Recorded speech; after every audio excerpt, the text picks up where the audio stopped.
हमारे वेद पुराणों में लिखा गया है कि कलयुग में पाप अपनी चरम सीमा पर होगा और पूरी धरती पर कली पुरुष का कब्जा होगा। तब इस धरती से पाप और बुराई को खत्म करने के लिए भगवान श्री कृष्ण का अवतार कल्कि के रूप में होगा। यह मूवी इसी पर बेस्ड है कि भगवान कल्कि का अवतार किस तरह से होगा और उनके अवतार लेने में कौन कौन सी बाधाएं आ सकती है। मूवी सिंपलर प्रेजेंट करता है कल्कि 2898 एडी। तो मूवी की शुरुआत होती है महाभारत के युद्ध की समाप्ति के बाद, जहां हमें कौरवों के एक योद्धा अश्वत्थामा को दिखाया जाता है। महाभारत के युद्ध में सभी कौरवों के साथ अश्वत्थामा के पिता की भी मृत्यु हो गई थी, जिससे क्रोधित होकर अश्वत्थामा ब्रह्मास्त्र का शमन करता है और अर्जुन के बेटे अभिमन्यु की पत्नी उत्तरा के गर्भ की तरफ छोड़ देता है, जिससे गर्भ में पल रहे बच्चे की मृत्यु हो जाती है। इस घटना से क्रोधित होकर भगवान श्री कृष्ण अश्वत्थामा की मणि को वापस ले लेता है और उसे श्राप देता है कि जब तक वह अपनी गलती का प्रायश्चित नहीं करेगा तब तक वह इस धरती पर भटकता रहेगा और वह हमेशा बीमार रहेगा और साथ ही साथ उसके माथे से खून निकलता रहेगा। अब जब अश्वत्थामा को अपनी गलती का एहसास होता है तो वह इस गलती का प्रायश्चित करना चाह रहा था। तब भगवान श्री कृष्ण उसे बताता है कि जब इस धरती से अच्छाई खत्म हो जाएगा और चारों तरफ बुराई का राज होगा, तब बुराई को खत्म करने के लिए भगवान श्री कृष्ण का अवतार होगा। लेकिन बुराई भगवान को अवतार लेने से रोकेगा। तब तुम्हें उस माता और गर्भ की रक्षा करना होगा जिसमें भगवान श्री कृष्ण का जन्म होगा, और ये मणि खुद ही तुम्हारे पास पहुंच जाएगा, जिससे तुम्हें पता चल जाएगा कि भगवान का जन्म होने वाला है। अब सीन शिफ्ट होता है महाभारत से 6000 साल बाद 2898 एडी में, जहां हमें हमारी धरती को दिखाया गया है जो पूरी तरह से बंजर और वीरान हो गया है। यहाँ ना तो पेड़ पौधे हैं और ना ही नदियाँ, और सिर्फ एक ही शहर बचा हुआ है जहाँ पर लोग रहते थे, और वो शहर है काशी। काशी जो कि धरती पर सबसे पुराना शहर भी है, और इस शहर पर राज करता है सुप्रीम लीडर यास्किन, जो कि कली का ही अवतार है। यहाँ पर एक बहुत बड़ा स्ट्रक्चर बनाया गया है जिसे कॉम्प्लेक्स कहा जाता है। कॉम्प्लेक्स के अंदर एक ऐसा आर्टिफिशियल इन्वायरमेंट तैयार किया गया है जहाँ सभी तरह के ऐशो आराम की वस्तुएं उपलब्ध है। शहर के सभी लोगों का सपना है कि वे कॉम्प्लेक्स में रहे, लेकिन कॉम्प्लेक्स के अंदर वही लोग रहते हैं जिनके पास 1 मिलियन पॉइंट हो, और ये पॉइंट इस समय का रुपया है। लेकिन बेचारे गरीब लोगों के पास 1 मिलियन नहीं होते, जिसके कारण वे कॉम्प्लेक्स के बाहर रहते हैं, जहां ना तो पीने के लिए साफ पानी है और खाने के लिए अच्छा खाना। लेकिन इस समय की टेक्नोलॉजी बहुत ही ज़्यादा एडवांस होती है। इस समय में हमें उड़ने वाली गाड़ियाँ, anti gravity devices, AI tools और रोबोट, ये सब आसानी से देखने को मिल सकता है। महिलाओं की हालत इस समय में सबसे ज़्यादा खराब थी। छोटी बच्चियों को भी यहाँ पकड़ लिया जाता था, क्योंकि यहाँ का जो डीमन रूलर यानी कि यास्किन है, इन महिलाओं और बच्चियों पर एक्सपेरिमेंट करवाता था और अपनी सीट से सभी को प्रेग्नेंट करता था, जिससे उसके गर्भ के सीरम को एक्सट्रैक्ट करके निकाला जा सके। लेकिन उसे एक ऐसी लड़की की सीरम चाहिए जो उसके सीट को 120 दिन तक गर्भ में धारण कर सके, क्योंकि उसी लड़की के सीरम से यास्किन ताकतवर और अमर हो सकता था, या कहे कि भगवान बन सकता था। लेकिन अभी तक कोई भी लड़की यास्किन के सीट को अपने गर्भ में 100 दिन से ज़्यादा नहीं रख पाई। इसमें या तो लड़की की मौत हो जाती थी, या बच्चे की, या फिर दोनों की मौत हो जाती थी। इसलिए उसके वैज्ञानिक लगातार एक्सपेरिमेंट करते रहते थे, और लड़कियों और महिलाओं को पकड़ने का काम बाउंटी हंटर्स करते थे, जिसके बदले उन्हें पॉइंट मिल जाया करता था। ये बाउंटी हंटर्स पॉइंट इकट्ठे करने के लिए कुछ भी करने को तैयार रहते थे, क्योंकि सभी बाउंटी हंटर्स का एक ही सपना था कि किसी भी तरह 1 मिलियन पॉइंट हो जाए और वो कॉम्प्लेक्स में जाकर रह सके। आखिर कॉम्प्लेक्स में जाने का सपना किसका नहीं होगा। तभी सीन शिफ्ट होता है और हम एक लड़की को देखते हैं जो कि 90 दिन से प्रेग्नेंट थी, जिसे गार्ड लैब में ले जाकर एक चैम्बर में लेटा देते हैं और साइंटिस्ट उसके गर्भ में पाइप लगाकर सीरम को एक्सट्रैक्ट करते हैं, और इस प्रोसेस के बाद उस लड़की को जलती हुई भट्टी में फेंक दिया जाता है, और ना जाने कितनी ही लड़कियों के साथ इस एक्सपेरिमेंट को किया गया होगा। अब हमें सुप्रीम लीडर यास्किन को दिखाया जाता है, जो बहुत ही दुबला पतला और बीमार सा दिखाई देता है, जिसके पास यास्किन का कमांडर मानस, साइंटिस्ट और काउंसलर बानी आता है। और यास्किन को उस लड़की से निकाले गए सीरम को देता है। उस सीरम को लेने पर भी यास्किन को कोई फर्क नहीं पड़ता और होता यह है कि यास्किन वहीं पर गिर पड़ता है, लेकिन वो एक डीमन था इसलिए उसे कुछ नहीं होता। अब उसे पता चल जाता है कि साइंटिस्ट ने उस सीरम की जगह उसे जहर दिया है। चूंकि उसने गद्दारी की थी इसलिए अब उसे अपनी जान से हाथ धोना पड़ता है। अब सीन शिफ्ट होता है एक दूसरे गुप्त सिटी शंबाला में।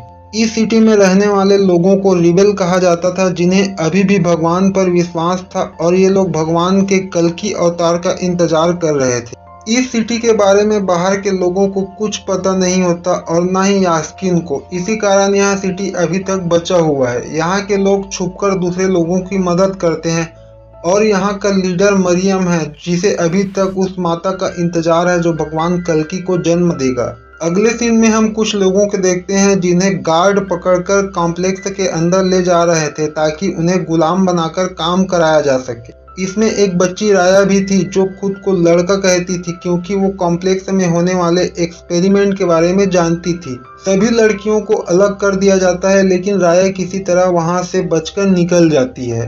अब कुछ रिबेल्स को देखते हैं जिनके बीच दिव्या नाम की एक लड़की थी। ये भी यास्किन के एक्सपेरिमेंट का ही हिस्सा थी जो प्रेग्नेंट थी। एक रिबेल दिव्या के पास एक मणि को लाता है और ये वही मणि था जिसे श्री कृष्ण ने अश्वत्थामा से ले लिया था। रिबेल्स यह कह शंबाला के लोगों का मानना था कि जिस माता के गर्भ से भगवान का जन्म होगा उसके पास मणि को लाने पर वह चमकने लगेगा, लेकिन दिव्या के पास मणि को लाने पर वह नहीं चमकता। इसका मतलब था कि भगवान का जन्म किसी दूसरे के गर्भ से होगा। लेकिन तभी वहां पर कमांडर मानस के गार्ड पहुंच जाते हैं जिससे मणि वहीं पर गिर जाती है। इस मणि को राया उठा लेती है और वहां से भागने लगती है। उसके पीछे भी गार्ड लग जाते हैं।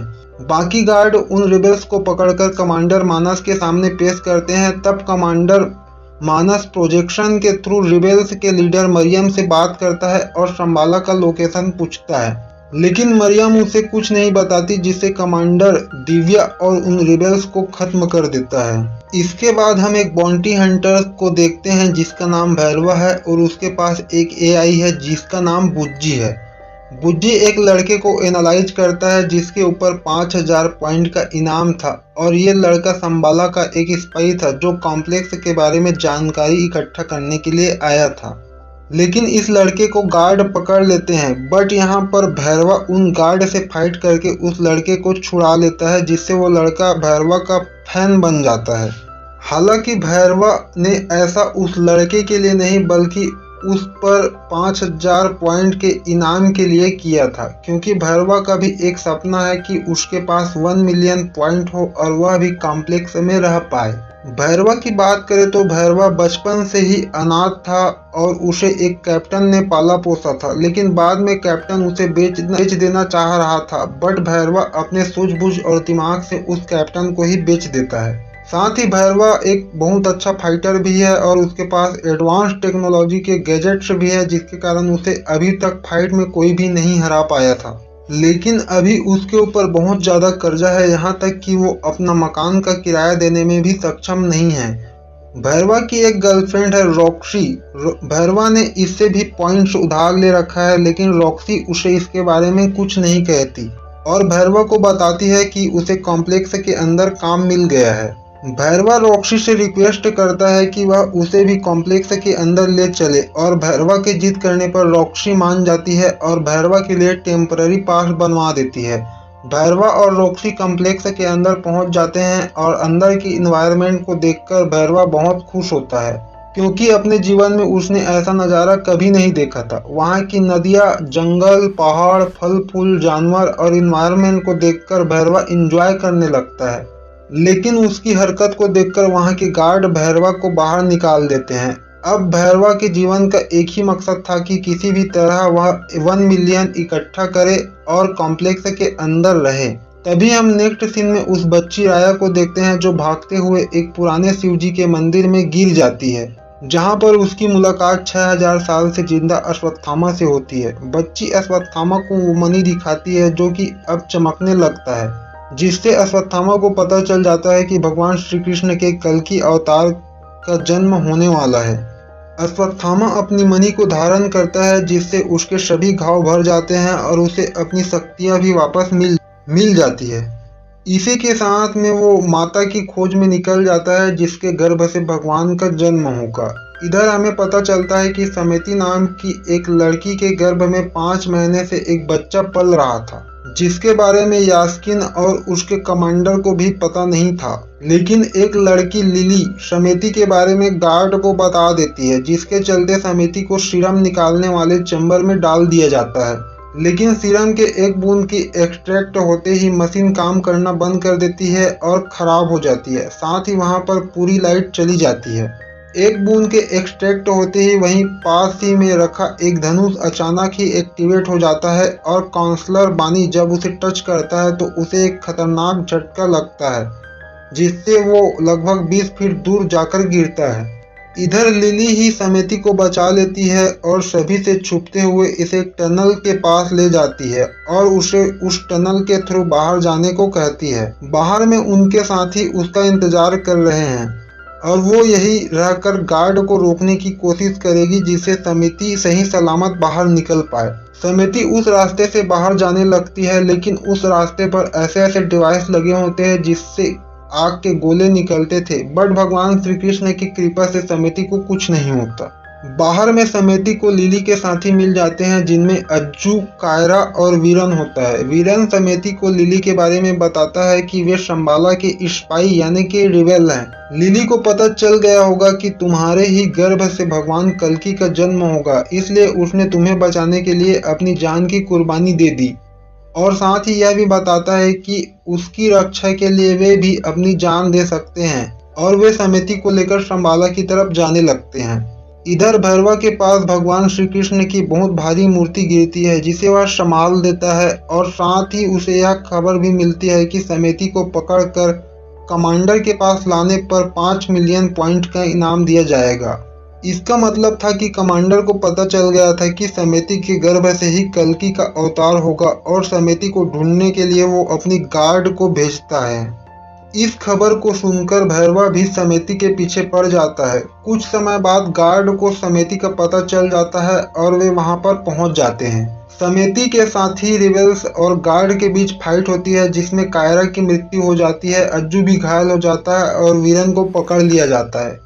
लेकिन तभी वहां पर राया के साथ में अश्वत्थामा की एंट्री होती है और अश्वत्थामा अपनी छड़ी से सभी गार्ड को खत्म कर देता है। भैरवा भी वहां पर पहुंच जाता है और भैरवा और अश्वत्थामा के बीच फाइट होता है जिसमें अश्वत्थामा भैरवा को घायल कर देता है और अश्वत्थामा समेती के चरण स्पर्श करके उसे अपने साथ शंबाला की तरफ ले जाने लगता है।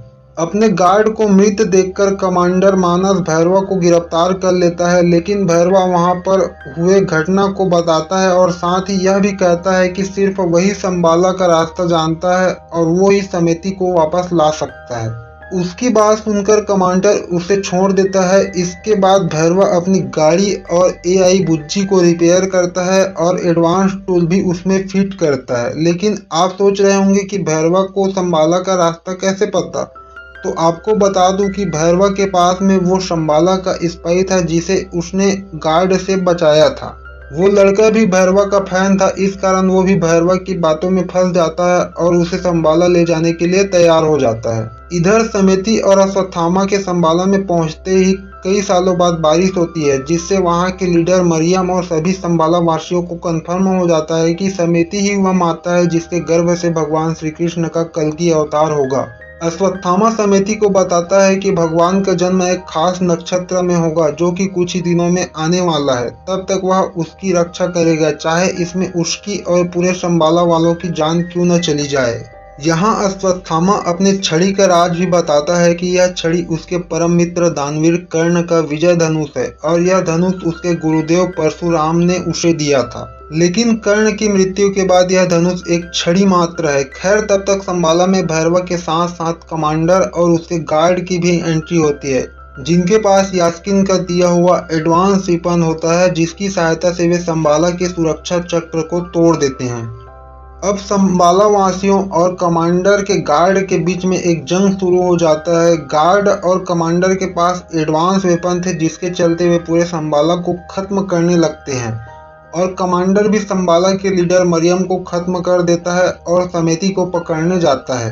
इधर अश्वत्थामा और भैरवा के बीच बेहतरीन फाइट होता है जिसमें भैरवा अश्वत्थामा पर भारी पड़ने लगता है। इसी बीच समेती कमांडर से बचने के चक्कर में फ्लाइंग कार से गिर जाती है, जिसे अश्वत्थामा और भैरवा दोनों मिलकर बचा लेते हैं, लेकिन समेती को बचाने के पीछे दोनों का अपना अलग अलग मोटिव होता है। कमांडर अश्वत्थामा को कैद कर लेता है और भैरवा को भी बेहोश कर देता है और समेती को अपने साथ ले जाने लगता है।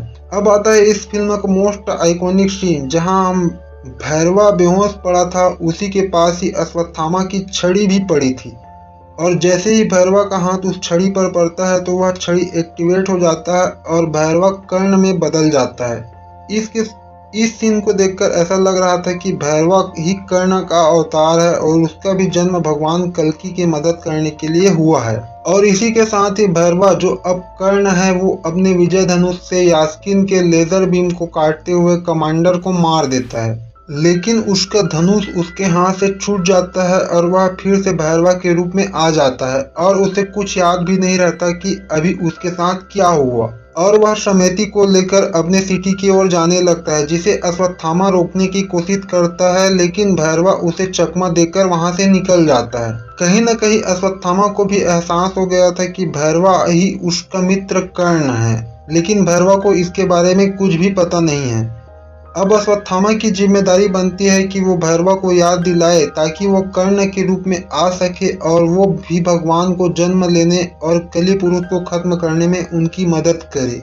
लास्ट सीन में हम देखते हैं कि यास्किन यानी कि कली पुरुष समेती के गर्भ से एक्सट्रैक्ट किए हुए उस एक बूंद सीरम को लेता है, जिससे उसका शरीर पूरी तरह से स्वस्थ हो जाता है और उसकी शक्तियां भी काफी बढ़ जाती है, जिससे वह अर्जुन के गांडीव धनुष को भी बड़े आराम से उठा लेता है और तय करता है कि वो खुद समेती को लाने के लिए जाएगा और उसके गर्भ से पूरा का पूरा सीरम निकाल लेगा, जिससे वह खुद भगवान बन जाएगा और फिर कोई भी अवतार उसका कुछ नहीं बिगाड़ सकता।